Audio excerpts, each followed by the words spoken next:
তো এখানে একটা বড় জামাত হয়। আমি প্রতি বছরের নেই, এবারও নামাজ পড়বো ইনশাল্লাহ। দেশের বিভিন্ন প্রান্ত থেকে মুসল্লিরা আসে, আমরাও আসি। এটা আমাদের দিনাজপুরের এবং আমাদের গর্ব, একটা আনন্দের বিষয়। বিধায় আপনারাও আসুন, জামাতের সালাত আদায় করুন। দোয়া রইল। আমরা ঈদের মাঠের কাজ করতেছি, আজকে থেকে শুরু করছি। বাঁশ দ্বারা এবং মাইকের তার লাগানো। আজকে 50টা মাইক লাগাবো, কালকে আরও মাল আসবে, তারপরে লাগাবো। এবং কালকে আমরা মাইক টেস্ট করে নিব। আকাশের আবহাওয়া ভালো না, তাই অগ্রিম আমরা কাজটা তাড়াতাড়ি করার চেষ্টা করতেছি। সবাই নামাজ পড়তে আসবেন, সবাই একসাথে নামাজ পড়ব। শহীদ বড় ময়দান দিনাজপুরের মানুষের প্রাণের এবং গর্বের একটি জায়গা। এই জায়গায় গত কয়েক বছর ধরে আপনারা জানেন দেশের সর্ববৃহৎ ঈদগাহ জামাত অনুষ্ঠিত হয়। এইবারও আমরা এই মাঠকে দেশের সর্ববৃহৎ মাঠ হিসাবে প্রস্তুত করার জন্য জেলা প্রশাসনের উদ্যোগে এবং জেলা শাসক মহোদয়ের সার্বিক সমন্বয়ের আওতায় আমরা প্রস্তুতি গ্রহণ করেছি। নিরাপত্তার বিষয়টি মাথায় রেখে 4টি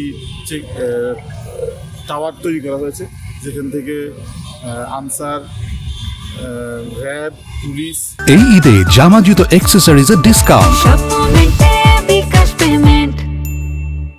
এবং আমাদের স্কাউটস এবং বিএনসিসি যে সদস্যরা আছে সবার সমন্বয়ে একটি নিরাপত্তা ব্যবস্থা গ্রহণ করা হয়েছে। আশা করছি আমাদের যে প্রস্তুতি, এই প্রস্তুতি অনুযায়ী সব কিছু সুন্দরভাবে হবে ইনশাআল্লাহ। ফাইনালি পুলিশ সুপার মহোদয় সহ আমরা সবাই মাঠটি পরিদর্শন করে একেবারে নামাজ পড়ার উপযুক্ত হিসেবে আমরা ঘোষণা করব। এখন আমাদের প্রস্তুতি চলছে।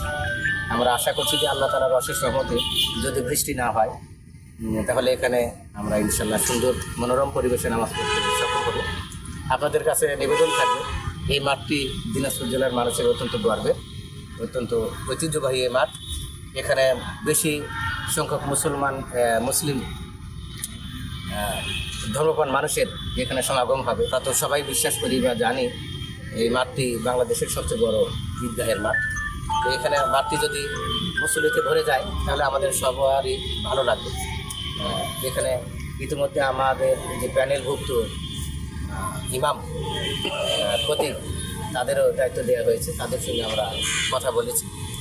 ইনশাল্লাহ আমরা আশাবাদী আল্লাহর অশেষ রহমতে সুন্দর পরিবেশে 7 জুন ঈদুল আজহার নামাজ আমরা এখানে আয়োজন করি।